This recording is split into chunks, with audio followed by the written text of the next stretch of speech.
Bonjour à tous, beaucoup d'entre vous se sont sans doute retrouvés dans la situation de vouloir vendre un appartement ou une maison. Alors à moins de passer par Stéphane Plaza à la télé pour vendre ce bien relativement facilement, vous allez devoir vous débrouiller par vos propres moyens et faire appel à un agent immobilier plus classique. Et oui, et faire appel à un agent immobilier plus classique, cela passe par la signature d'un mandat. C'est-à-dire finalement qu'on va confier la mission à l'agent immobilier de trouver un acheteur pour le bien qu'on lui confie. Exactement. Ce qu'il faut savoir, c'est que cet agent peut vous proposer deux types de mandats différents.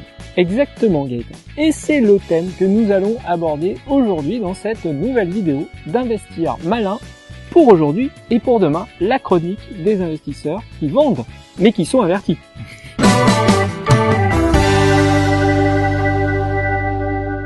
Mais auparavant, comme d'habitude, n'oubliez pas de vous abonner sur notre chaîne YouTube si vous ne l'avez pas encore fait en cliquant sur le logo qui apparaîtra en bas à droite de votre écran. Et surtout, n'hésitez pas à en parler à votre réseau et partager notre chaîne avec ceux qui veulent investir malin. Alors, ces deux mandats dont tu parlais, Gaëtan, sont les mandats simples et les mandats exclusifs. Vous avez certainement dû entendre ces mots-là. Alors, en effet, quand on souhaite confier la vente de son appartement à un professionnel de l'immobilier, il convient également de faire signer ce mandat.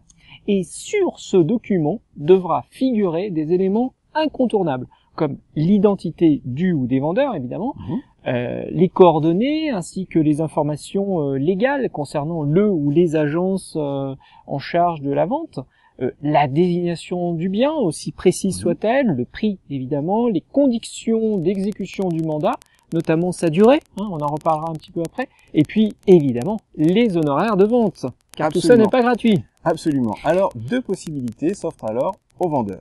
Soit confier sa vente à un seul agent immobilier, sans avoir le droit de la confier à d'autres. C'est ce qu'on appelle le mandat exclusif. D'accord. Soit on décide de confier le bien à plusieurs agences en signant avec chacune d'elles un mandat simple. Voilà, bon, alors inutile d'aller plus loin. Moi, intuitivement, j'aime pas être menotté, donc j'ai envie de te dire que je préfère le mandat simple.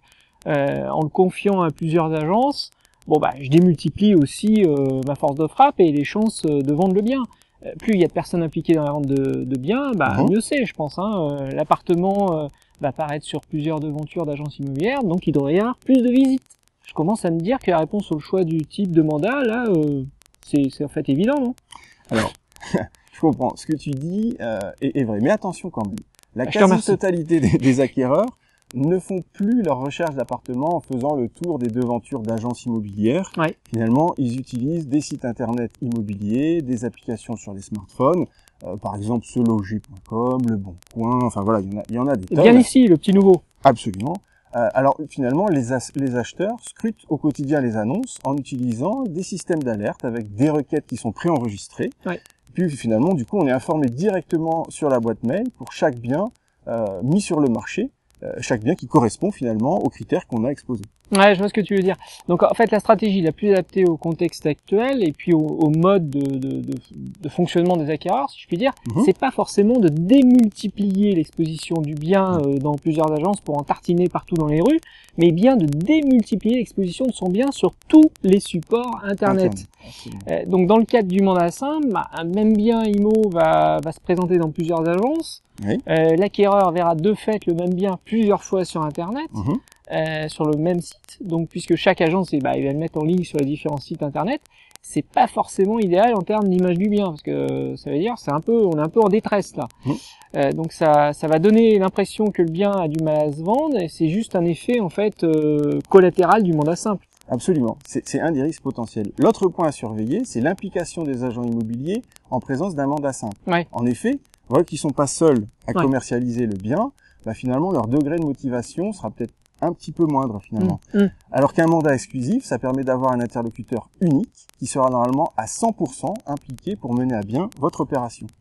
Ouais, mais je pense à un truc, Gaëtan. Si je décide de vendre le bien moi-même, le mandat simple, il me permet au moins de le vendre par mes propres moyens. Tu as tout à fait raison, c'est exactement le cas. Mais il est également possible de négocier dans le cadre d'un mandat exclusif la possibilité de vendre son bien à un membre de sa famille et même de le vendre tout simplement par ses propres moyens. D'accord. Finalement, tout est négociable. C'est semi-exclusif, quoi. Voilà.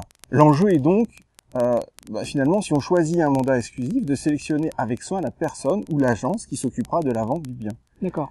Il est bon donc de savoir que tous les mandats ont une durée limitée. On en avait parlé au début. Le mandat exclusif peut être dénoncé à tout moment après un délai de 3 mois. D'accord.